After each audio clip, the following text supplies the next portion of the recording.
آخر کار وہ دن آ گیا جس کا ہم سب کو انتظار تھا. Shaheen Shah is out of the team. Welcome back to inside edge. خیر جیسے میں نے کہا Shaheen Shah Afridi is out of the second test match squad. Announce ہو گیا ہمارا 12 بندوں کا اسکواڈ. ان میں سے کامران غلام کو نہیں پھر سے ڈالا اور شہین شاہ افریدی کو نکال دیا. اینڈ موسٹ امپورٹنٹلی ہمیں عقل آخر کار آ ہی گئی ہے.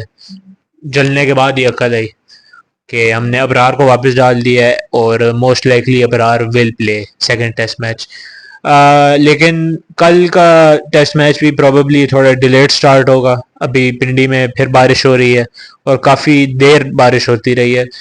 تو انشاءاللہ اگر صبح تھوڑی دھوپ نکل آئی تو دیر از اے چانس کہ شاید ٹائم سے شروع ہو بھی جائے.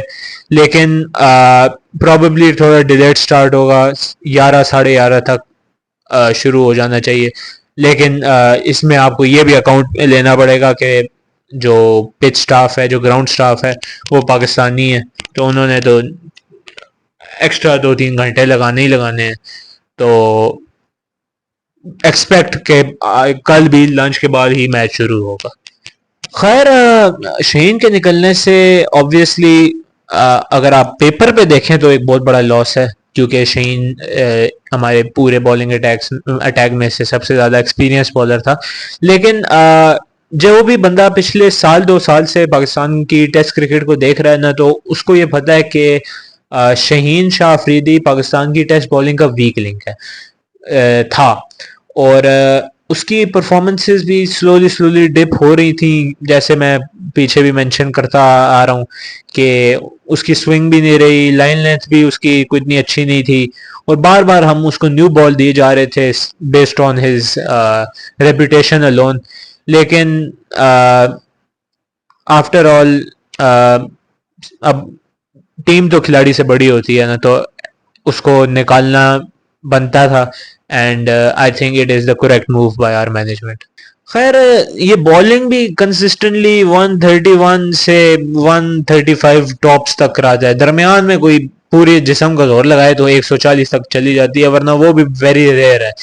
ان کا وہ بنگلہ دیش کا نہید رانا جس کو ہم نے وہ پنیاٹا بنایا ہوا تھا اس کو کٹ کے لیکن وہ تب بھی 21ویں 22ویں اوور تک 145 146 کرائی جا رہا تھا.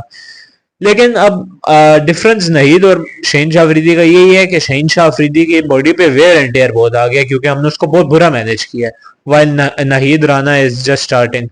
تو خیر آئی تھنک موو کریکٹ ہے. جیسن گلیسپی اور ہماری مینجمنٹ نے ایک بولڈ ڈیسیجن لیا وچ آئی لائک ٹو سی کہ انہوں نے ایک ایکسپیرینس کھلاڑی کو بٹھا دیا. اور جیسن گلیسپی کی بھی اسٹیٹمنٹ آئی ہے کہ میں نے شہین شاہ افریدی کو جب بتایا کہ آپ اگلے ٹیسٹ میچ میں نہیں کھیلو گے تو اس کا کافی پازیٹیو آؤٹ لک تھا اور اس نے ایکسیپٹ کر لیا کہ میں نہیں کھیلوں گا. اور I like to see that hopefully اس نے ایکسیپٹ کر بھی لیا ہو کیونکہ پاکستانیوں کا پتہ تو ہے منہ پہ ایک چیز اور پیچھے ایک چیز. خیر hopefully Mir Hamza plays in the next test match as well. Mir Hamza کو unfairly in my eyes drop کر دیا تھا پہلے ٹیسٹ میچ کے لیے اور وہ ایسا بالر ہے کیونکہ وہ کنسسٹنٹلی میڈیم پیسر ہے نا, اس کے اتنا پیس نہیں ہے تو وہ تھوڑے لمبے سپیل کرا سکتا ہے. تو محمد علی کے ساتھ وہ لمبے سپیل اگر کرانے والا ایک اور بالر ہو تو اس کے اوپر سے بھی تھوڑا پریشر اتر جائے گا. اوور آل دیکھا جائے تو ہمارا بالنگ اٹیک برا نہیں ہے, اچھا ہے. لیکن کچھ درمیان میں گندے اوورز نا, اصل میں بات یہ ہوتی ہے کہ ٹیسٹ میچ میں اگر آپ 5 اچھی گیندیں کرا کے ایک گندی گیند بھی کرا دو نا تو 5 گیندوں کا سارا جو پریشر ہوتا ہے نا اس پہ نا پانی پھر جاتا ہے. تو آپ کو کنسسٹنٹلی پرفیکٹ رہنا پڑتا ہے اپنی لینتھ پہ.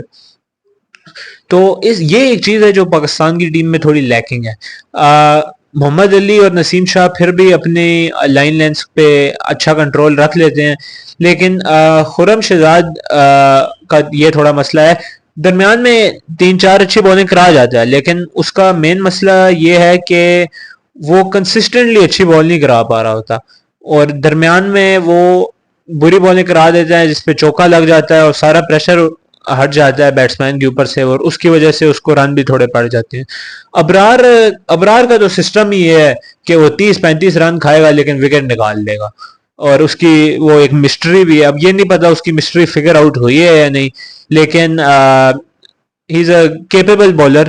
اور جس طرح اس نے پاسٹ میں پرفارمنسز دی, اگر وہ اس طرح پھر سے پرفارمنسز دے تو I think Pakistan has a ace up their sleeve. خیر پچ پہ اگر ہم آئیں تو پچ آلموسٹ سیم ہی ہونی ہے. ہفتے میں آپ پچ کو اتنا چینج کر نہیں سکتے, اور انہوں نے سیریز کے شروع ہونے سے پہلے یہی پلان کیا تھا کہ ہم پیسروں پہ دھیان دیں گے, تو سیکنڈ پچ بھی پروبیبلی پہلی پچ کی طرح ہی پریپیئر ہونی ہے. تو پہلے ایک آدھ دن بیٹنگ کے لیے کروشل ہوں گے, کہ اگر پہلے ایک آدھ دن آپ اچھی بیٹنگ کر جائیں تو آخری 3 دن تو فل آن فلیٹ ڈیک ہو جاتا ہے نا. تو پہلے فرسٹ 2 days میں ہی بالرس کو ڈگ ان کرنا پڑے گا, اور وہاں پہ جو جلدی ارلی وکٹس نکال سکتے ہوں وہ ادھر ان کو نکالنی پڑیں گی, ورنہ اگلے 3 دن تو کمپلیٹلی فلیٹ ڈیک ہوگا. اگر پاکستان کی آپ بیٹنگ پہ آئیں تو پاکستان کی بیٹنگ کا ہمیشہ مسئلہ سیکنڈ اننگ میں ہوتا ہے. پہلی اننگ میں ہم پھر بھی کمپیٹیٹیو ٹوٹل کر جاتے ہیں. آپ سری لنکا والی ٹیسٹ سیریز دیکھ لیں, آسٹریلیا والی ٹیسٹ سیریز دیکھ لیں, تو ہماری پہلی اننگ میں ہمیشہ ڈیسنٹلی گڈ ٹوٹل ہوتا تھا, پار یا آلموسٹ پار ٹوٹل ہوتا تھا. لیکن سیکنڈ اننگ میں ہمارا کولیپس ہوتا تھا. اور ٹیسٹ میچ کا امتحان ہی یہ ہوتا ہے کہ آپ نے آل 4 اننگز میں کنسسٹنٹ پرفارمنس دینی ہوتی ہے. تو اگر آپ کنسسٹنٹ پرفارمنس نہیں دیں گے تو ٹیسٹ میچ آپ نہیں جیت سکتے. یہ T20 نہیں ہے کہ ایک آدھ اوور یا 2-3 اوور اننگ کہہ رہا ہوں میچ کی پوری آؤٹ لک بدل دیں.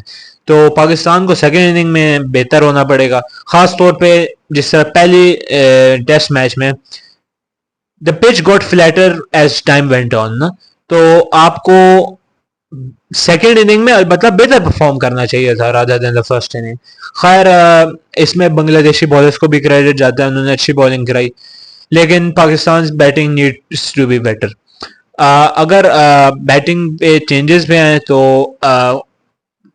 آج اناؤنسمنٹ سے پہلے یہ بھی کچھ خبریں آ رہی تھی کہ شاید بابر اعظم کو بھی ڈراپ کر دیں سیکنڈ ٹیسٹ میچ کے لیے, لیکن اس کو ڈراپ نہیں کیا. And I think it is the correct decision, کیونکہ بابر اعظم کی یہ بات ہے کہ he is in some really bad form right now, لیکن اس بندے میں اتنا ٹیلنٹ ہے کہ he can overcome this and make his performances better. کیونکہ you don't get to be world number 1 in 2 different formats just off luck alone. تو بابر اعظم کو نہ نکالنا was the correct decision I think. حالانکہ سائم ایوب کی پچھلی اننگ میں 50 تھی, آئی بلیو کہ آپ نے اگر اس کو سلیکٹ کیا ہے اور وہ بندہ اتنی ڈومیسٹک میں پرفارمنسز کر رہا ہے, تو آئی تھنک آپ کو محمد حریرہ کو ایک ٹیسٹ میچ تو کھلانا چاہیے, کیونکہ وہ ان کنڈیشن سے فیملیئر بھی ہے اور اس کی پرفارمنسز بھی ہیں. تو آپ اگر اس کو کھلاؤ گے تو اس کو یہ کانفیڈنس ملے گا کہ جو میں اتنی محنت کر رہا ہوں وہ ضائع نہیں ہو رہی, اور مجھے یعنی اس کا ریوارڈ مل رہا ہے. اور پلس ٹیلنٹڈ ہے, پراپر بیٹسمین ہے. ٹیسٹ یوں بھی نہیں ہے کہ اس کی T20 ODI میں موسٹلی پرفارمنسز ہیں, اس کی پرفارمنسز ہی فرسٹ کلاس میں ٹیسٹ میچز میں ہیں. تو آئی بلیو کہ اس کو چانس دے دینا چاہیے. اور اب آپ سائم ایوب کو ڈراپ کریں یا جس مرضی کو ڈراپ کریں, آئی بلیو محمد حریرہ کو کھلانا چاہیے. کل ہی پریس کانفرنس میں محسن نقوی نے یہ کہا تھا کہ میں ایک سرجری کرنا چاہتا تھا پاکستان کرکٹ کی, لیکن ہمارا جو ٹیلنٹ پول ہے وہ بہت چھوٹا ہے. تو while I some what agree with ہم, لیکن آپ دیکھیں ہمارا ٹیلنٹ پول چھوٹا ہے, لیکن ہمارا ٹیلنٹ پول از پروبیبلی مور ٹیلنٹڈ دین اینی ادر ٹیلنٹ پول نا. اور جب آپ ٹیلنٹ پول میں سے جو نئے لڑکے ہیں آپ ان کو چانس نہیں دیں گے, وہی پرانے گھسے پٹے کھلاڑیوں کو کھلائیں گے, تو پھر اس ٹیلنٹ پول میں کیا ڈیزائر ہوگی پرفارمنسز کرنے کی. آپ کا اتنے کھلاڑی جو ڈومیسٹک میں اتنے سال پرفارم کرتے رہے, آپ نے ان کو جب چانسز نہیں دیے تو وہ پھر آبویسلی چھوڑ کے تو چلے جائیں گے نا. وہ اب آپ کا بیٹھ کے انتظار تو نہیں کریں گے. اب میں آپ کو چند نام بتاتا ہوں. ایک تو محمد حریرہ ہے, ٹھیک ہے.